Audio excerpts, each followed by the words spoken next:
நீ விரும்புகிறபடி உனக்கு ஆக கடவது. நீ விரும்புகிறபடி உனக்கு ஆக கடவது. இன்று ஒருவேளை இந்த ஜெபத்துல இருக்கிற ஆண்டவருடைய பிள்ளைகளே, நீங்கள் ஏதோ ஒரு காரியத்தை விரும்பலாம். இந்த காரியம் எனக்கு நடந்தா நல்லா இருக்குமே, இந்த காரியம் என் பிள்ளையினுடைய வாழ்க்கையில நடந்தா நல்லா இருக்குமே. ஆனா அது உங்களுக்கு ரொம்ப தூரமா இருக்கலாம். அது நடப்பதற்கு உங்களுக்கு எந்த வழியும் இல்லாம இருக்கலாம். அது எப்படி பாஸ்டர் நான் விரும்புறது நடக்கும்? விரும்புறது நடக்கிறதுக்கு என்கிட்ட பணம் இல்ல, எனக்கு ஆள் பலம் இல்ல, எனக்கு நான் விரும்புகிறது கண்டிப்பா நடக்காது.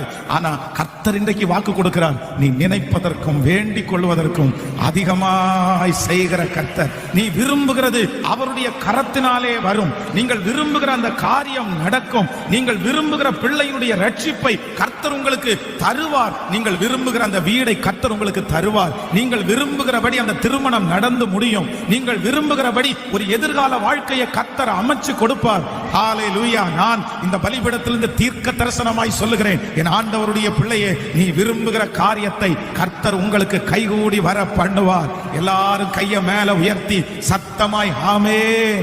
நான் நம்புகிறேன் நீங்கள் சொல்ல சொல்ல அந்த வாக்குத்தத்தம் நடக்கட்டும். அப்பா, என்னுடைய பிள்ளையை இப்பொழுது ஒரு அற்புதத்தை, அவங்க விரும்புகிற அந்த காரியம் நடக்கட்டும் ஆண்டவரே. அந்த விரும்புகிற காரியத்தை கர்த்தர் வாய்க்க செய்வீராக, வாய்க்க செய்வீராக.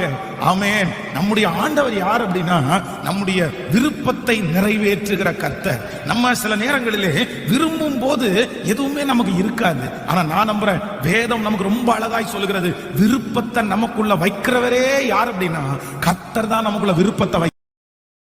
Download ShareChat.